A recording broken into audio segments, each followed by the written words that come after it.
परीक्षित महाराज ने एक जोरदार प्रश्न किया।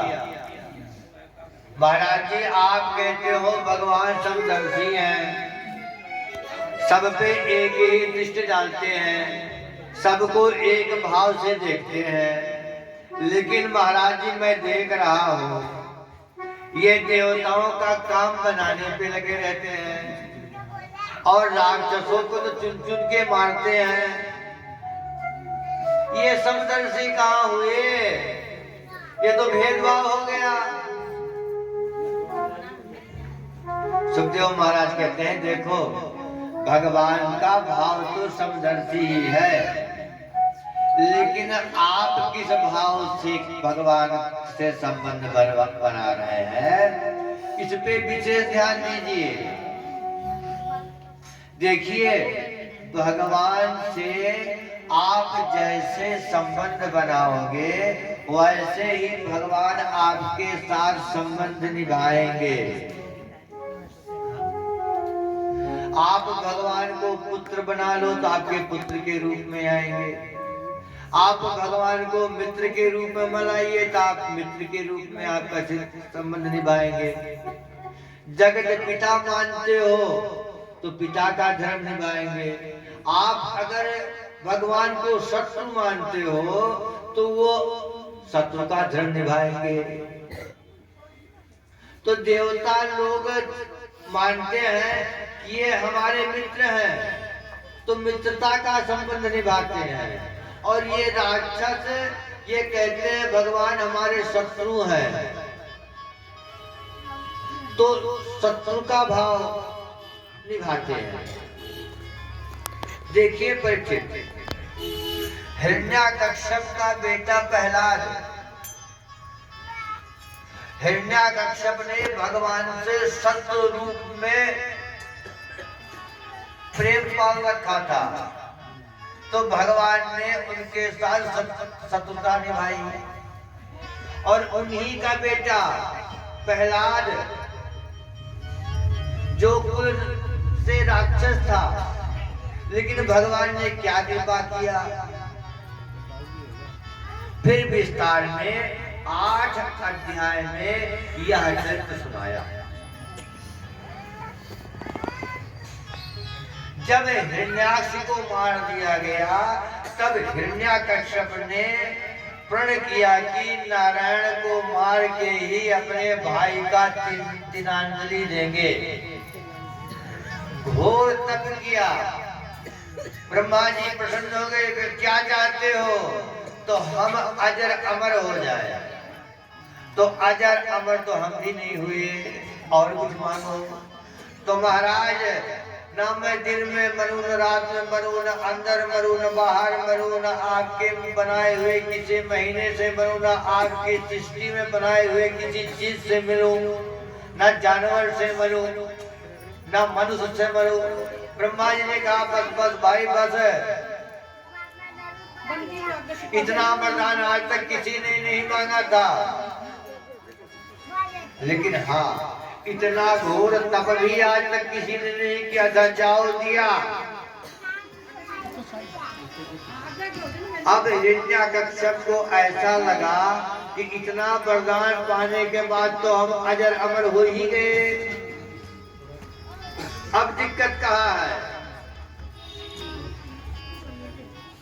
हिरण्याकश्यप के 4 पुत्र थे।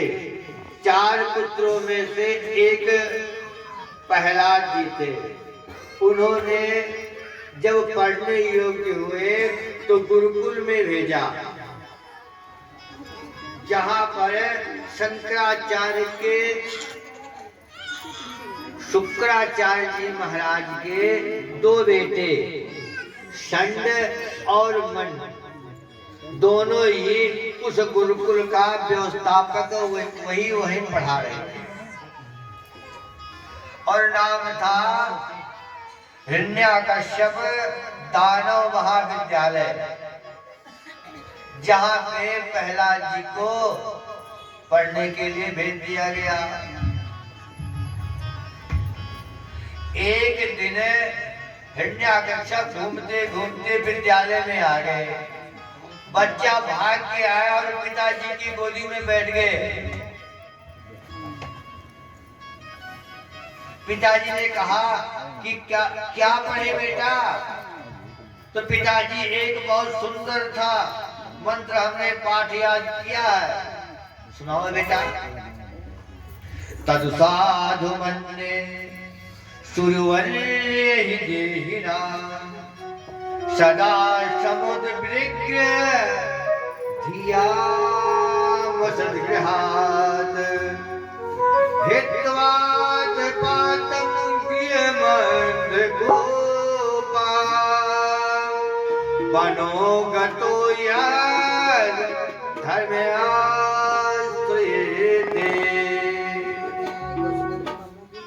पिताजी, ये संसार अंधकूप है। विवेक पूर्वक घर से गृहस्थ को से बाहर निकलकर नितांत एकांत में बैठकर और हरि का सुमिरन करना चाहिए। सुनते ही हिरण्यकश्यप का माथा खराब। मेरा बेटा तो ये तो बाबा गिरी वाली बात कर रहा है, इसकी कोई गलती नहीं है। इसको जो गुरुजी ने पढ़ाया वही ये बता रहा है। बेटा जाओ गुरुजी को भेजो। अब गुरुजी आइए, महाराज जी आइए आइए, छोड़ो इन बातों को। हमारे बेटे को तुम क्या पढ़ा रहे हो? इस विद्यालय को आपने भगवा कर रहे हो। अब संतमल जी कहते हैं महाराज जी सरकारी विद्यालय है, सरकार के आदेश से चलता है। आपने कहा गा से गणेश ना पढ़ाइए, सांप्रदायिकता पढ़ने का चांस है। तो महाराज जी मैंने गा से गधा पढ़ाना शुरू कर दिया। सरकारी विद्यालय है, सरकार के आदेश से चलता है। झूठ बोल रहे हो। अभी अभी हमारा बेटा कहता है एकांत में जाकर परिवार को छोड़कर और हरि का ध्यान करो, यही भक्ति का सार है, यही सब सिखाते हो तुम। निकाल के तलवार गर्दन पे रख दिया। गुरुजी कहते हैं महाराज जी ये आपके विपक्ष का चाल है। निश्चित तौर से आपके बेटे को कोई सिखाता है। आज से ये बच्चा आपका 24 घंटों हमारे निगरानी में रहेगा।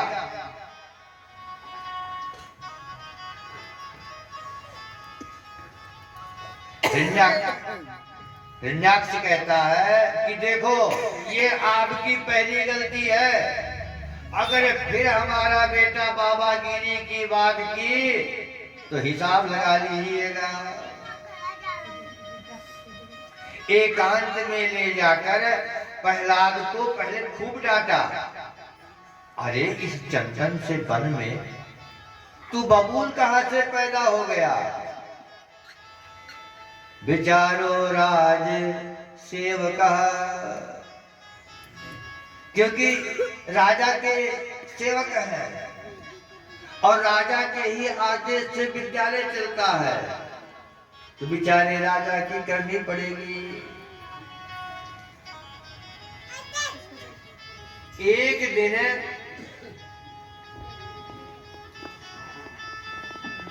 विद्यालय की छुट्टी हो गई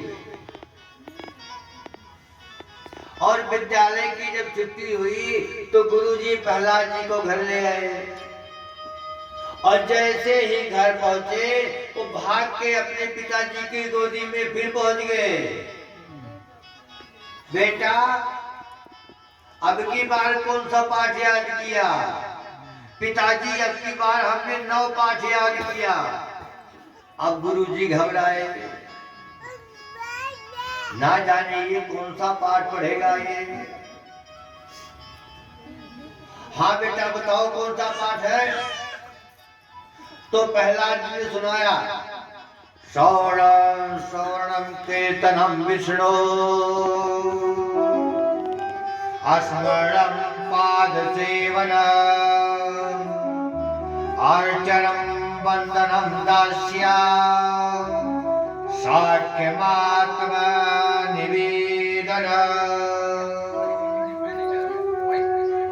जो नौदा भक्ति का विस्तार किया सुनकर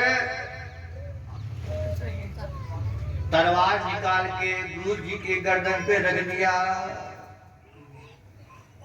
पिछली बार तो एक पाठ सुनाया था और अब की बार 9 पाठ सुनाया है। अब गुरुजी तो थर थर कांपे। महाराज हमसे चाहे जो कसम खिलवा लो, चाहे गंगा उठवा लो, चाहे सौगंध खिला लो, हमने आपके बेटे को ये पाठ नहीं पढ़ाया है। और ये दावे से कहता हूँ महाराज, और कोई इसको पढ़ाया भी नहीं है। महाराज जी 24 घंटे मैंने इसको निगरानी में रखा है। अभी ये मामला गंभीर हो गया। हमारे गुरुजी का पुत्र है और इसमें इतनी औकात नहीं, इसमें इतनी सामर्थ्य नहीं है कि हमसे झूठ बोले। उठा के तलवार पर प्रहलाद के गर्दन पर रख दिया। तू बता किसके बल पे तू हमें चुनौती दे रहा है?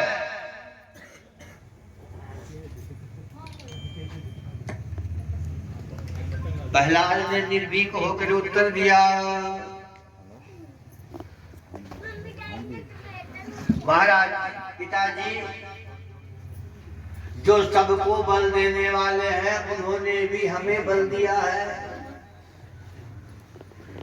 अरे पिताजी, जिन ब्रह्मा ने आपको बल प्रदान किया है उस ब्रह्मा जी को बल प्रदान करने वाले हमारे नारायण हैं। पिताजी, एक लाइन में अंधे जा रहे थे और एक अंधा गिरा धाम। आवाज सुन के बाकी अंधे रुके। क्या बात है, रास्ता तो ठीक है। अब दूसरा जो नीचे गड्ढा में गिरा हुआ था उसने सोचा अगर हमने कहीं कह दिया कि रास्ता मैं गिर गया हूँ तो बाकी जो है हमें छोड़ के चले जाएंगे। तो कहता नहीं नहीं, रास्ता ठीक है, चले आओ। तभी दूसरा अंधा गिरा धड़ाम। दूसरा कहता है ये दुष्ट जब हमें नहीं बताया तो मैं क्यों बताऊं? तो ऐसे करके एक एक करके सारे अंधे कुएं में गिर गए। ऐसे ही पिताजी जिन्होंने अपना जीवन बिता दिया और अंत में उनको पता चला कि संसार में कुछ भी नहीं है। अगर संसार में है तो राम जी के सिवा कुछ भी नहीं है। सत्य कोई है तो सत्य राम जी ही है। और सत्यता पता होने के बाद भी अपने बच्चों को सत्य से अवगत नहीं करवा के उनको भी नून तेल लकड़ी में ही लगा देते हैं। प्रेम से बोलो राधे राधे।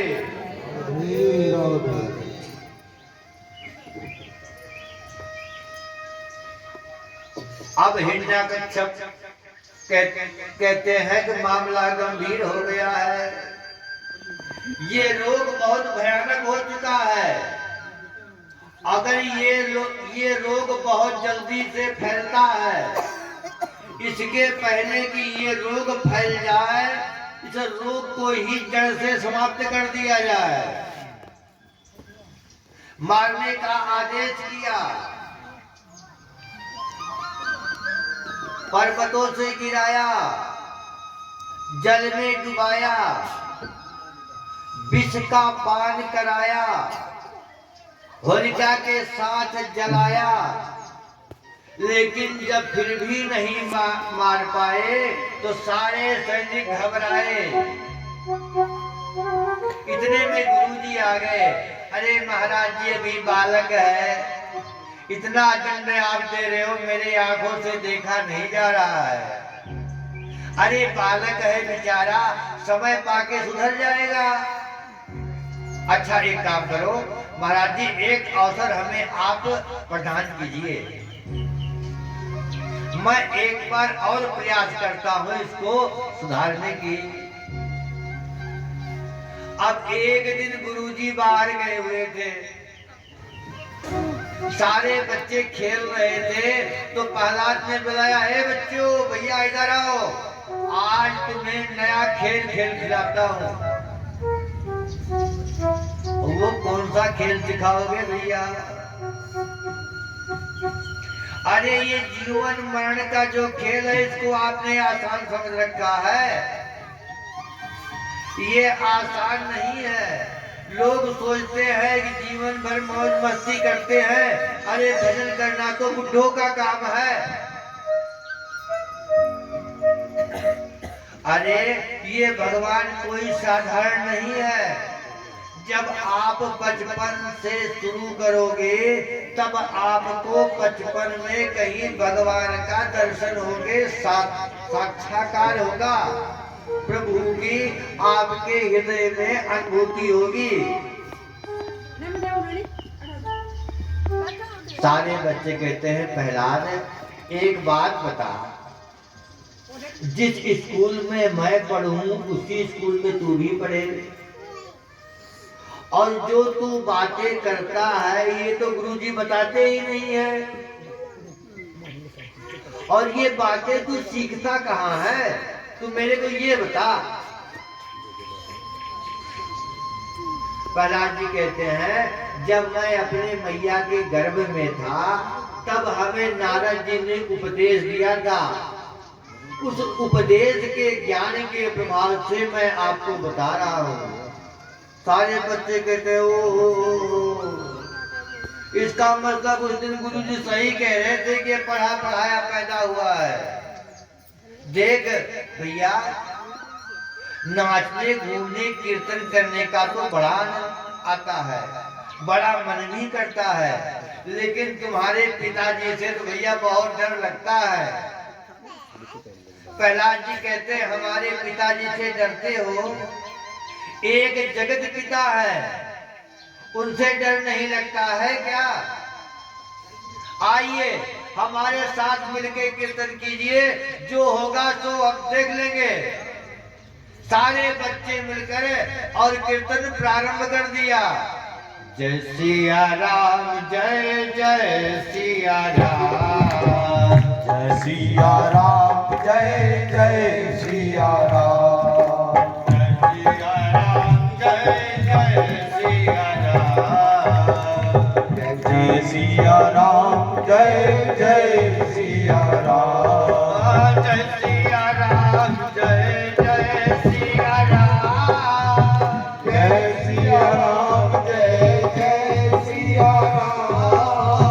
सिया राम, जय जय सिया राम, जय सिया राम, जय जय सिया राम, जय सिया राम, जय जय सिया राम, जय जय सिया राम। तभी गुरु जी का आगमन हुआ। गुरु जी ने देखा कीर्तन तो घबराए, अगर कहीं राजा को पता लग गया तो हमारी तो गर्दन गई। भागते हुए राजा के पास पहुंचे, महाराज गजब हो गया, क्या हो गया? अरे ये रोग फैल गया और ये रोग सारे बच्चों में लग गया।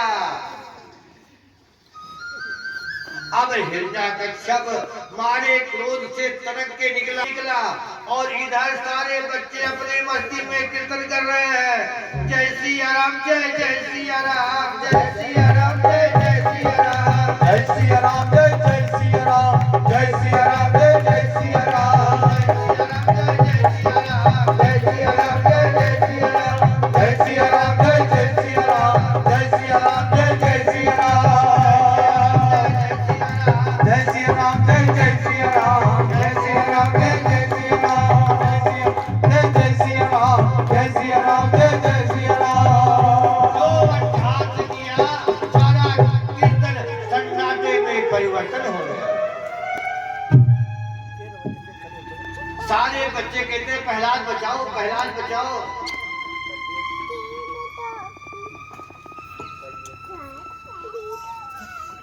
अब निकाल के गर्दन पे तलवार रख दिया।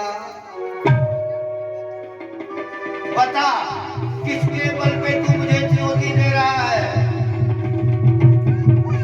कहाँ है तेरा भगवान? अरे पिताजी आपका प्रश्न गलत है। भगवान तो कण कण में व्याप्त है। अच्छा, कासो यदि सर्वत्र तस्मात् खंबे न दृश्यते। अगर आप के भगवान चारों तरफ है तो ये खंबे में हमें भगवान क्यों नहीं दिखते? पिताजी हमें तो दिख रहे हैं। अच्छा, तुम्हें दिख रहे हैं? हिरण्यकश्यप ने वो गदा का प्रहार किया कि खंबे से प्रकट होकर हिरण्यकश्यप हरि रूप में नरसिंह भगवान गड़गड़ाते हुए हाथ करते हुए साक्षात प्रकट हो गए खंबे में से। देख के घबरा गया, खिल गया। अरे इसका भगवान तो बड़ा खतरनाक है। कोई बात नहीं, प्रधान हमारी रक्षा करेगा। तलवार लेके कूद पड़ा मैदान में। भगवान ने थोड़ी बहुत अठेलिया की और बीच देहरी में ले जाकर बैठ गए। और इस प्रकार से अपने नाखूने से उनको पेट के फाड़ कर और हिरण्यकश्यप का अंत किया। बोलो नरसिंह भगवान की जय हो। इतने भयानक रूप देख के सारे कांप गए। किसी की भी जाने की हिम्मत नहीं हो रही थी। देवताओं ने कहा कि देखो ऐसा है कि अगर किसी का कितना भी मूड खराब क्यों ना हो, अगर उनकी श्रीमती को ला दिया जाए तो उनका 2 मिनट में दिमाग ठंडा हो जाता है। तो एक काम करो कि इनकी श्रीमती लक्ष्मी जी को ले आओ। अभी देखो तुरंत इनका दिमाग ठंडा हो जाएगा। अब मैया लक्ष्मी आरती की थाली सजा के और भागी भागी आई। पहले तो पैरों पर, फिर कटी भाव पर, और जैसे ही मुख के तरफ आया और वो दहाड़ सुना, वो दैया मैया करके थाली फेंक के भागे।